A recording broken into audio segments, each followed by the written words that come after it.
time talking about esophagrams. And we're going to wrap that up today before we get into the chapter on small bowels and PEs. So not too many projections to go through, and keep in mind when we're talking about esophagram projections, these are talking about post-fluoroscopy projections. In other words, these are not going to be the same as what the doctor's taking during his examination. These would be if you're working at a facility and they ask you to take plain films after the doctor has done their work. That's important to remember on that point because you're not going to do these at any other time unless they actually directly request those of you. Like I said last time, they used to always default to doing these every single time we had a fluoro procedure, but what's nice about the technology is they get most of those images on the fluoro machine already, and we don't really need to do these plain films anymore. But just in case ART still wants you to know them, I do expect these to disappear in the next few years though, because fluoro has evolved so much that we don't do these anywhere as far as I know anymore. It's just important to know that these are post-fluoroscopic films. If the doctor requested to actually have plain films after the fluoro procedure, these are what you do as a routine. These would be our special projections if they requested them.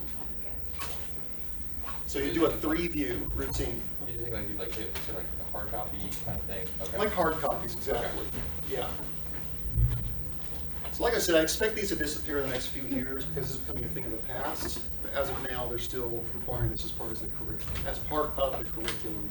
So that's going to be, for routines, our REO, our lateral, AP or PA, and then special exams would be that LAO and a soft tissue lateral, just like a soft tissue neck. That's what that means. So one thing to go ahead and write down, and we're going to review these each individually, is this REO is going to be a little bit different than the ones you're used to, being that it's a 35 to 40 degree oblique, as opposed to that 45 degree oblique that we're all used to. Make yourself a big star, big note on that, because I can guarantee you, I'm going to ask you a question, and one of the choices will say 45. Don't choose 45 for that oblique, it's actually 35 to 40. Can't lay it out any more simple than that. Don't choose 45 for that oblique. So we want to always default to just those popular obliques we do in radiography.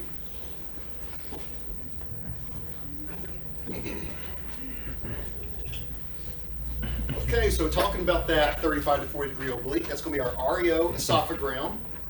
Things you need to know for that position is, of course, it is once again a 35 to 40 degree oblique, not 45 degree oblique.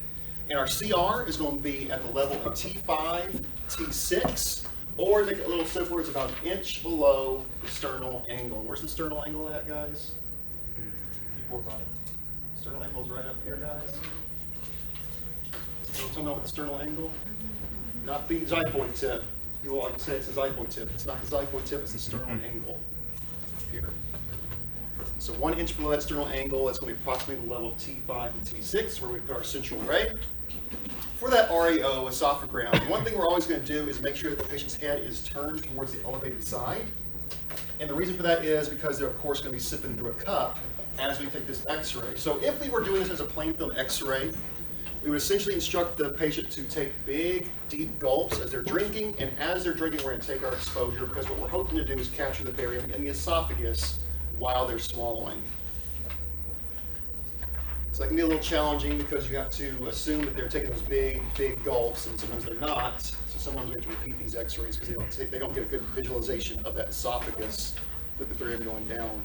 But once again, what's nice is the doctor's getting most of these anyway with their fluoro machine, without necessarily doing plain films anymore. And you will see in the picture this can be done standing as well. I've never seen it done standing, but that is an option if it's more comfortable for the patient, especially if they're having a lot of reflux, that can help with that. But lying down on the table is going to be the most common way that's done.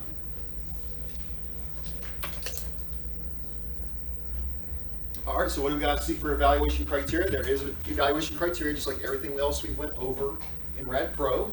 We, of course, want to see that entire esophagus demonstrated. How are we going to achieve that? By ensuring that the patient's taking really big gulps of the barium and making our exposure as they're swallowing. You don't want to do it before or after. You got to make that exposure right as they're swallowing. Much like with a soft tissue neck, you want to take that exposure as they're breathing in. Kind of the same concept. We also want to see the esophagus midway between the spine and the heart. The way we achieve that is having them in that REO oblique of 35 to 40 degrees. If we over or under oblique, that esophagus is actually going to be superimposed on the spine. and we won't get a good enough visualization. So it's ideal that we get that 35 to 40 degree oblique, not 45, not 25. It's got to be within that exact specific range to make sure that esophagus is demonstrated properly in that midpoint between the spine and the heart. And of course, as with everything we discussed, guys, optimal exposure factors, that's referred to that KVP and mass being set at the correct levels. But most of your texts are going to go to that wonderfully lazy AEC exposure, which I call it lazy, yes. I hate AEC. Y'all already know that.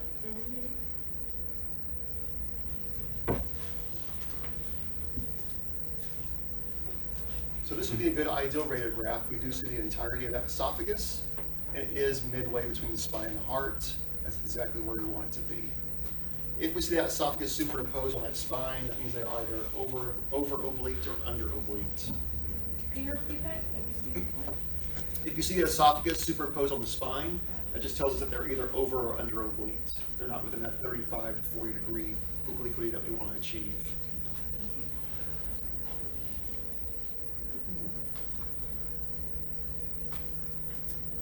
Okay, so we also do what's called a lateral esophagus. That's going to be a true lateral with the patient on their left side, ideally. Sometimes they'll be on their right side, like you see this patient right here. But they can ideally want them to be on the left side, just like every other kind of lateral we learn in radiography. CR is going to be the level of T5 and T6. And we, of course, are going to do this the exact same way as that oblique, where we're going to have the patient have the straw in their mouth. They're going to make big, deep swallows, and we want to achieve that lateral esophagus filled with barium. So we're going to take that exposure as they're swallowing the barium. So we always say take big, deep gulps. It's always really important, whether you're doing the fluoro side or the plain film side, you're always telling that patient to take really big, deep gulps. Otherwise, they'll just sit and barely drink anything. You're not going to get that barium-filled esophagus that you want to see. So the key word there is the big, deep gulps on that barium.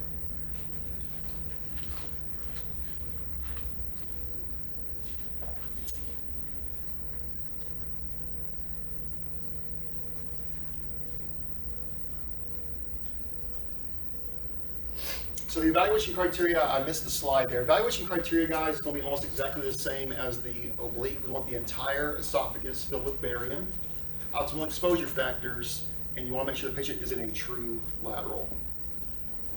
True lateral. So what's nice about the true lateral is that the esophagus is not really going to be superimposed. There's no danger of it being superimposed on the spine like the oblique, because the spine is going to be behind the esophagus. So this position will be pretty easy to achieve that esophagus away from the anatomy that it might superimpose upon. So true lateral, barium-filled esophagus, entire esophagus visualized, and optimal exposure factors.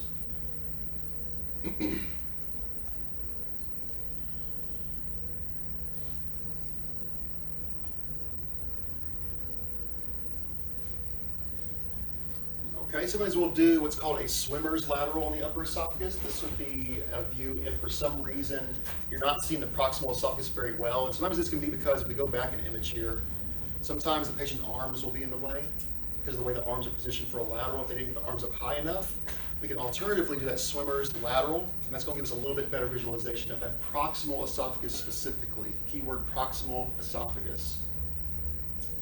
How do you do it? Just like you would for a regular swimmer's C-spine.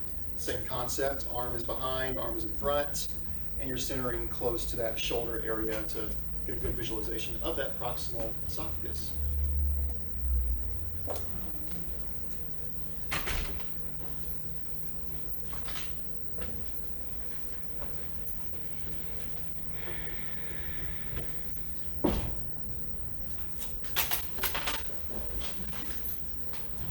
Okay, so for the lateral, this is talking about both those laterals. I did have a slide, just had a slide later. So both laterals, guys, it's talking about the swimmers and the true lateral. We want that entire esophagus demonstrated. Esophagus should be approximately midway between that spine and heart, just like with the oblique. We want those arms out of the way, not superimposing the esophagus. How do we achieve that? Either by doing the swimmer's view or making sure the arms are lifted high above the head. So a lot of people tend to, when you've seen this with patients, they tend to put their arms straight out when you do a lateral. We always, of course, want those arms up and out of the way as much as possible to achieve that true lateral position and make sure the humerus is not going to get in the way. Then those optimal exposure factors. That's exactly what it should look like right there, right in front of the spine, right behind the heart, midway point showing that entire esophagus filled with barium.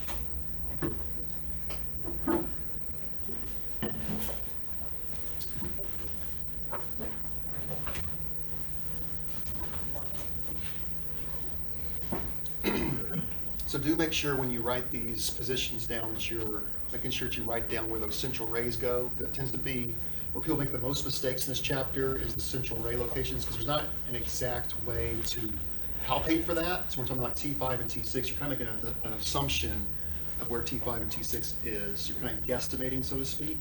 And I hate that word, but you are kind of guesstimating to find out where those locations are for the CR. Make sure you know those exact CR locations for each of these positions. Excuse me. We also will do an AP, alternatively a PA esophagogram, sorry. And that CR is going to be approximately the level of T5 and T6. One thing I do not like about this image is they have this collimation all the way open. I would always collimate down to about the sternal area because you don't need to expose that entire chest for an esophagram. They're already getting enough fluoro on a fluoroscopy as is. That's a personal preference. It's not in your book, but I recommend you collimate in horizontally on those exams. Now, one thing you're going to do with this position is it's not going to be a true AP because the head's still going to be tilted to the side. Wherever you put that cup, once again, you want that straw in the mouth, and you're going to instruct that patient to take big, deep gulp swallows. And you're going to try to make that exposure as they're swallowing. This position is a little bit easier to see because you can actually see them swallow and make your exposure. We're wanting, once again, to see that entire esophagus filled with barium, making sure they're taking big gulps, not the little sips.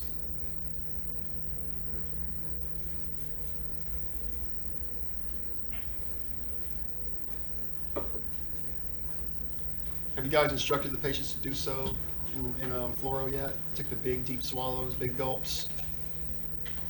Or you say take little sips? I hope you're not saying take little sips. I just say drink the very. Say big, deep gulps. That's the key word. It's going to give you much better pictures. If you say just drink it, they're going to take little sips. Because it doesn't taste good. They don't want to take big gulps of that. Okay, for the AP or the PA, there's going to be no rotation, optimal exposure factors, and you can add them there because I forgot the line there. The entire esophagus demonstrated with barium. Entire esophagus demonstrated with barium. Does that look like a normal esophagus?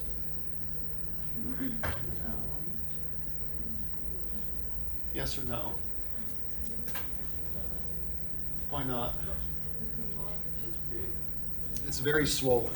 That's a patient who probably has really bad reflux. The esophagus is extremely swollen. It should not look that large.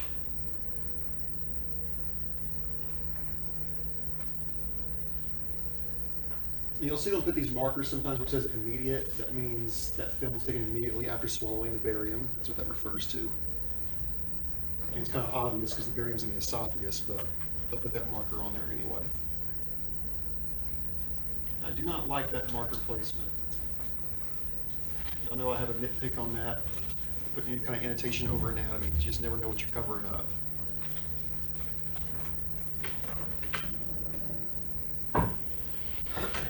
Okay, so this is going to be one of our specialized views. It's going to be an LAO esophagram. And that's going to be the same kind of oblique as the REO we discussed. It's going to be a 35 to 40 degree oblique. And that CR is going to be at the level of T5 and T6. So this would be specially ordered by the doctor if they want to see just an alternative look at the esophagus.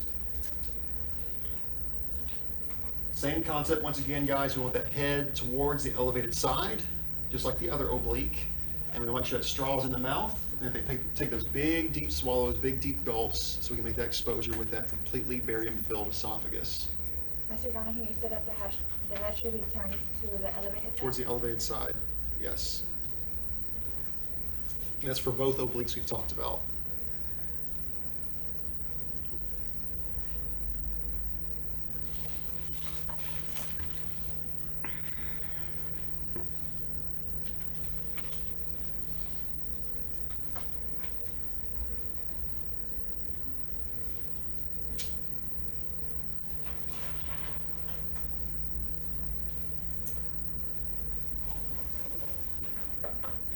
And there's our evaluation criteria for that specialized exam. Same thing, guys. We want that entire esophagus demonstrated full with barium. Esophagus needs to be halfway between the spine and the hilar region. And we want those optimal exposure factors. So slight difference on this one, guys. If you remember on the other oblique, it says halfway between the spine and the heart. For the LEO, we want it to be halfway between the spine and the hilar region. So it changes a little bit.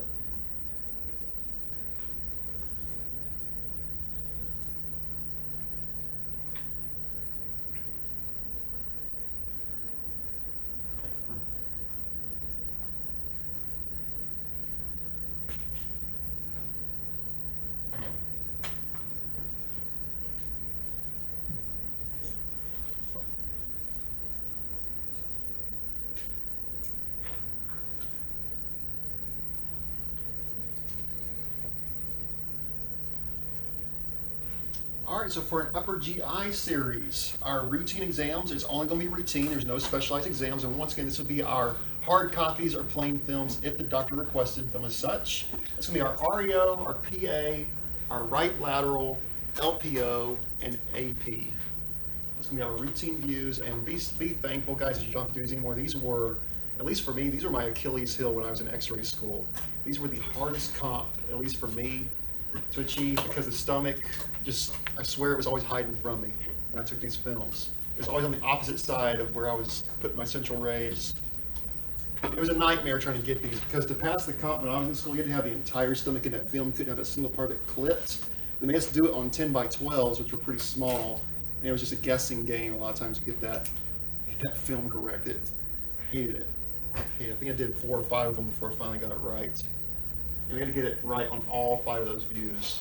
If you missed any of them, you had to repeat the whole comp. So technology is wonderful. You don't have to worry about that anymore. You just got to perform the exam in fluoro.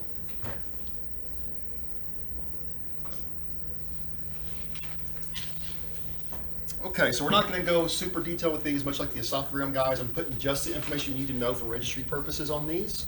When we talk about doing an REO upper GI, it's going to be another different oblique range than we're used to. Once again, when we hear oblique, we like to default to 45. For the REO upper GI, it's a range of 40 to 70. That's quite a large range. Does anybody know why it's such a large range? What would be the purpose of having such a large range on that? Habitus. Body habitus, thank you. So depending on the body habitus, you might need to make small adjustments or large adjustments in the obliquity of that patient. And even aside from body habitus, guys, the stomach just elusively is in different locations in different patients. That's why I said it was such a nightmare doing the comp, because you had no idea exactly where it was going to be. You assume you know where it is, but then you take the x-ray and it's like way over here, way over here. It was just, it's crazy. It's crazy how that stomach moves around. So that's why there's such a large range on that oblique, because the stomach notoriously will move around depending on the patient's size and just different anatomy in different patients. CR is going to be at the level of L1 for that exam, L1. So as far as knowing like the cassette sizes and all that, guys, you don't need to know that for these procedures. I want you to focus on the obliquity and the CR locations. Like I said, what's nice is this is expected to all disappear very soon from the ART. Unfortunately, you guys still didn't know it for your graduating class. But I do assume this is all going to go away soon.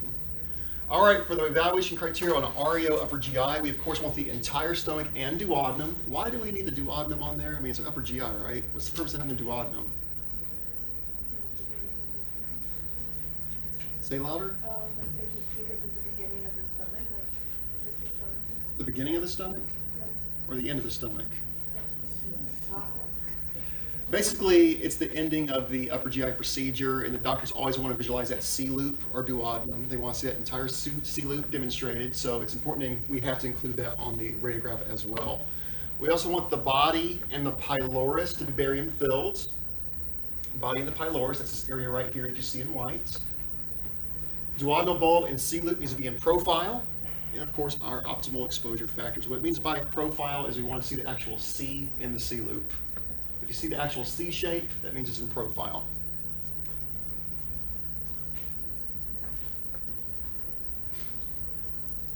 I always thought the stomach, whenever you're doing an upper GI, kind of looks like a nuclear warhead going off. Am I the only one that sees that? Like a little mushroom cloud? Yeah.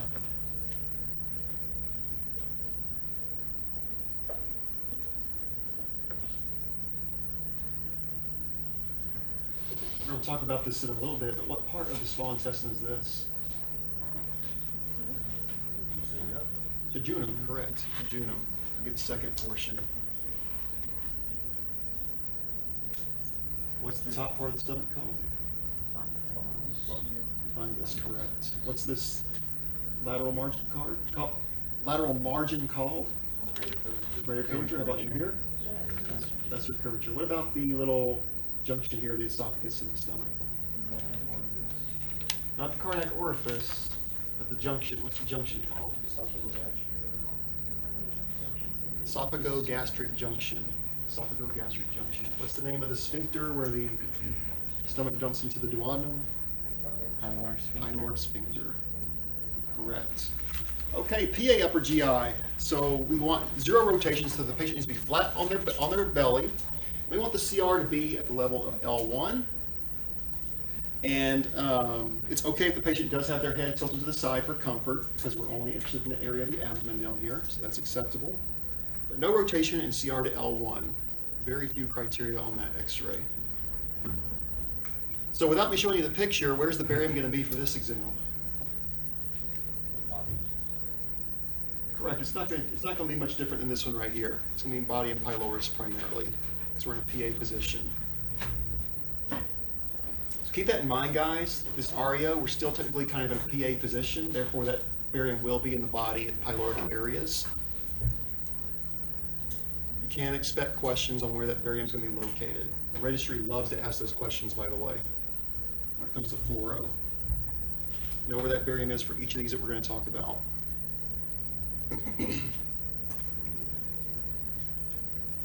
All right, so we want the entire stomach and the duodenum to be demonstrated. We want that body and pylorus filled with barium, and we want the air to be in the fundus. Even if it's just a little tiny bit, like you see in this picture right here, we still typically have air in that fundus. And optimal exposure factors. That's a really pretty upper GI image right there. That's what I always wish I could have gotten when I did the comp. It never looked that way. I was always cutting something off. I got lots of PTSD from my x-ray program. Those upper GIs and BE radiographs.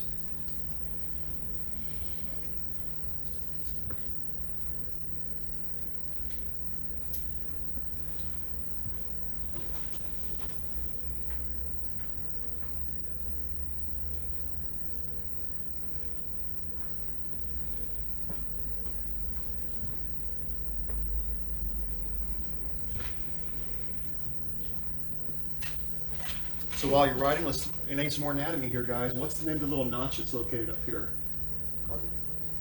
Cardiac notch. Correct. Someone besides Jonathan, what's the name of the little area right here? Not the sphincter, but the open area right here. The pyloric what? Canal or atrium? Pyloric canal or antrum, correct. Very good. What about this portion of the duodenum that's going down?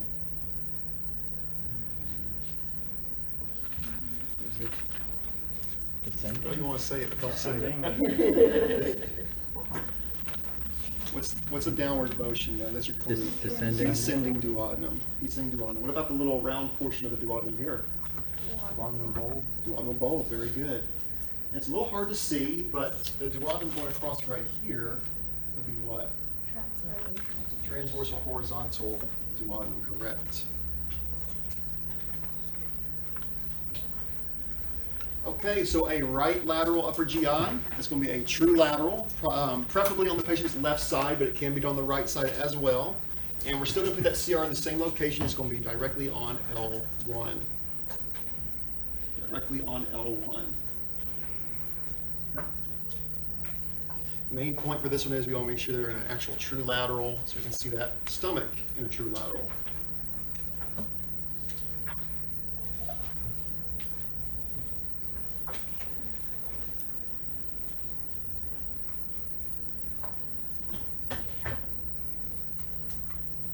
It used to make me so mad going back to doing comps on these. I would try to open my collimation up really wide, and they would always fuss at me because I was always just so paranoid about cutting the stomach off. And they're like, "No, you gotta bring that collimation way down. It's just the stomach." So I bring it down, and sure enough, I'd be cutting the stomach off, and I'd just be so mad. I'd have to repeat the comp again. But it's good to collimate because it's protection for the patient. So I was not exercising good quality techniques trying to achieve my competencies. So bad, Mr. Donahue. He was not being good in school. But I was desperate to get that comp done.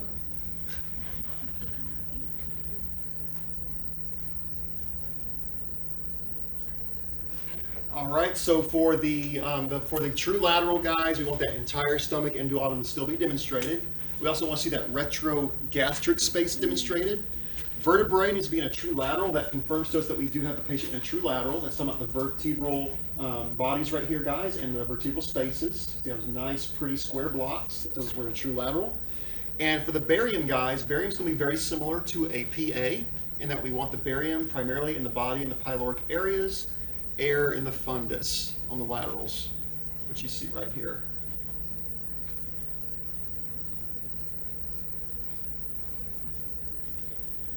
So it kind of looks like a kidney bean a little bit in that true lateral. They don't all look that pretty. Mr. Donahue, can you repeat what you said as far as the barium? Yeah, barium's going to be in the body and the pylorus, much like the PAs. Air is going to be in the fundus. That's for your true lateral upper GIs. And once again, it does say right lateral up there, guys, but it can be a left or right lateral, technically, on this one.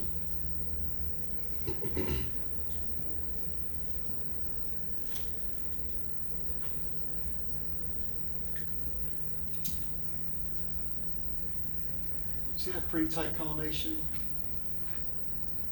I just could never get that to work out for me.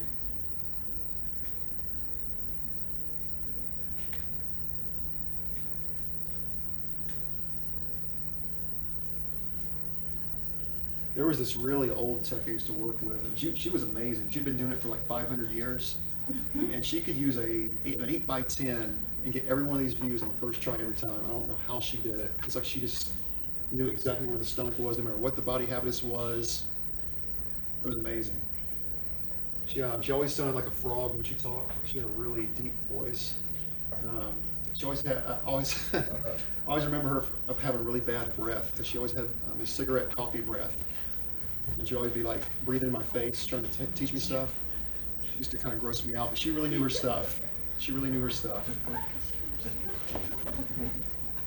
She was like a true Cajun woman. She was always speaking in French too. Sweet lady. I'm sure she's retired by now. She taught me a lot.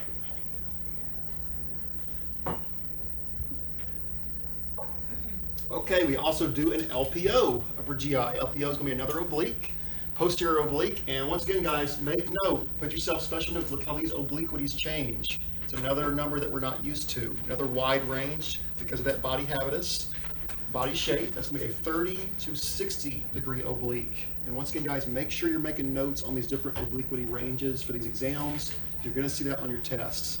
30 to 60 degree oblique for the LPO upper GI. CR is still at L1.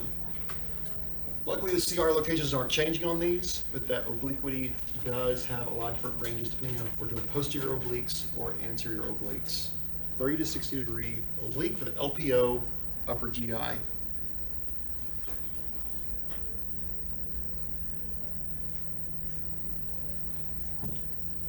If you want to make yourself a note as well, guys, it's the same concept for all obliques we've talked about before. You always center towards the elevated side.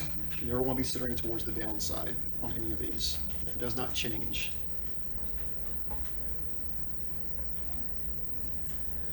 And there's our evaluation criteria for that one. Another really pretty image there. We want that entire stomach and duodenum still to be demonstrated. We want the fundus, key here, because we're changing, we're more in the AP position now. The fundus will be filled with barium, and the body and pylorus will be filled with air. So you see how that changes once we're going from PA to AP. Fundus is filled with barium, body pylorus is filled with air.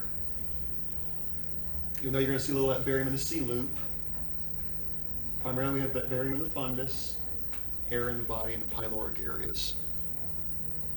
So don't let that throw you off. That's where people make a lot of mistakes, guys. They'll see the barium right here, but oh, well, that barium's in the body. Well, no, it's not. If you look at the body, it's actually filled with air. Fundus is primarily filled with barium. What I would use to identify the AP, guys, look where the barium is up here. You see a lot of barium filling up that fundus. That's going to be your key indicator. That's probably an AP or AP oblique position. You see air up here, you should default to that's a PA position.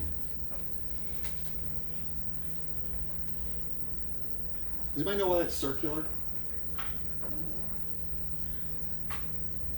Because we don't have any circular cassettes, right? No. Oh, they did a circle collimation with the fluoro. So this is actually a fluoro image. They use the circular collimation. You'll see this in the OR cases as well. You can do that with your C-arms. But the fluoro machines can do that circular collimation to comb it down. So I'm sure you've worked with those residents if they just have it wide open. Which they shouldn't have it wide open. But they do. Okay, AP upper GI. So no rotation. We want them to be flat on their back, true supine position. CR is still at L1. And where do you think that barium is going to be located? Barium's in the fundus. Air is where? Body and pylorus. Bless you. Someone sneeze back there. Bless you. So you notice the CR has not been changing. It's an easy way to remember those CR locations for GIs because they're all L1. Make sure you know how that barium is changing between APs versus PAs. You know, it's degrees of obliquity. Can you repeat what you said? The barium will be located? Barium's going to be located in the fundus. Air is going to be in the body and the pylorus.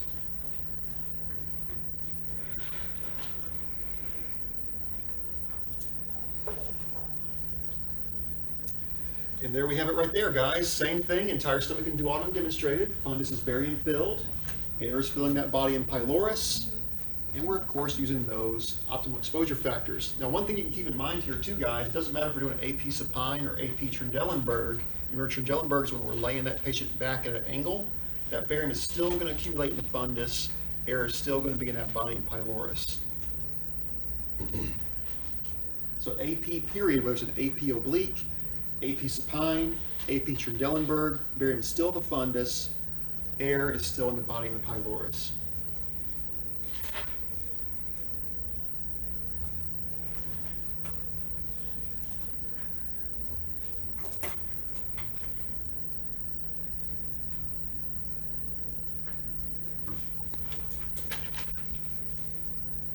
All right, and that's the end of this chapter. Any questions on GIs and esophagograms before we move on to barium minimus? Any questions? Mr. Donahue, so the Yes. test will be on Thursday or next week? You talking about the test? Test is likely going to be next week. I'm going to see how far we get for each of our classes today and let you guys know if the test dates are going to change. So we do have that day that we were all off. So guys, take yourself a 10-minute stretch break, and we'll get the next PowerPoint pulled up. 10 minutes, stretch, bathroom, coffee, whatever you need, and we'll jump into our next chapter. There is something